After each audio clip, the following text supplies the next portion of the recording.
Nahukay ang sari-saring mga basura. Ayan, mula ho sa drainage system sa paligid ng Jose Abad Santos Avenue o Jasa Road.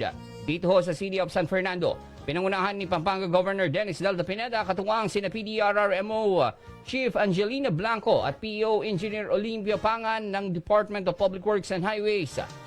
Ang inspeksyon at paglilinis sa mga baradong kanal sa kahabaan ng Jasa Road sa bahagi ho ng intersection sa Barangay Dolores kahapon. Ito ang naging agarang tugon ng Kapitolyo at ng DPWH matapos ang naging pagpupulong ng dalawa kahapon.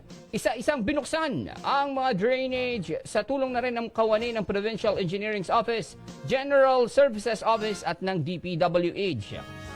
Bumulaga sa inspection team ang mga naipong basura at buhangin na nakikitang posibleng dahilan ng malawakang flash flood sa nasabing business district ng lalawigan at nasa 1.5 meters ang dapat na lalim ng mga kanal, pero sa nasabing inspeksyon nadiskubre na nasa 50 to 60 centimeters na lamang ang kapasidad ng mga kanal para sumalo ng tubig ulan.